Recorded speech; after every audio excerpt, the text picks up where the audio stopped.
I think the most memorable part of the movie making experience for me was the woman on set known as the baby whisperer.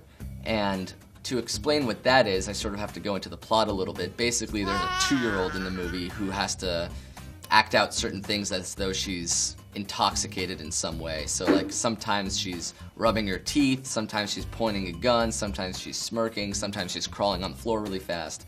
And the baby would not cooperate. It was actually triplets, so it was 3 2-year-old girls, which they thought would be great because when one is crying, they could just sub one in. But when one was crying, it made the other 2 cry.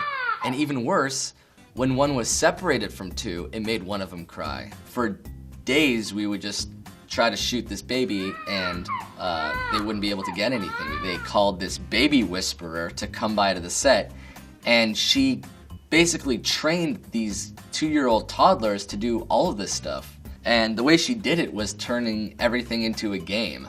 They'd turn on Lady Gaga music, the kids would get real comfortable, and she'd be like, all right, we're hanging out, let's play, pass the baby. And she would like pass the baby to like Tom Lennon, and Tom Lennon, like being like a super trooper, would be like, all right, now we're having fun. And then you pass the baby back to mom, and then the mom would pass the baby to Tom Lennon, and then they'd like start rolling the cameras. He would have like her like passing the baby, and she would be smiling for like a split second.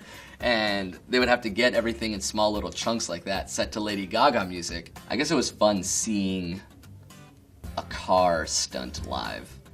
Like, there's a part in the movie where I'm driving a car and it skids on the side and it just flips up and lands on its head. And they actually shot that by getting a stunt driver, who's the coolest guy ever, driving this old Jeep Wagoneer and then turning onto turning 90 degrees while it was driving, pressing a button that shoots like this thing down from underneath it that flips the car over. And he's like, I'm gonna try to land on my head, but there are no guarantees. And so we were all just like standing, watching on monitors as this guy actually did that. Flipped up, landed on its head, and then everybody rushed in and like dragged him out. He was like wearing this leather jacket and like helmet. He's like, I'm fine. I was asking him about the stunt, and he's like, the hardest part is like actually getting the willpower to press the button. A lot of stunt drivers that he's dealt with before have like had moments where they like do the move, but they can't bring themselves to like pull the trigger. A lot of delicious food, access to delicious food all the time, and it's all free, which is great for me because I'm still living on like the college mentality of like whenever there's a free meal, you gotta pounce on it.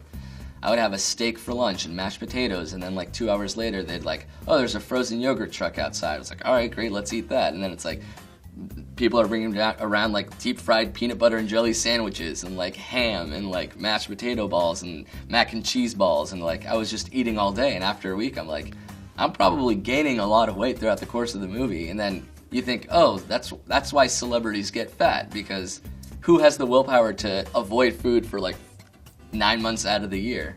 Will Smith is the answer. Will Smith doesn't gain weight.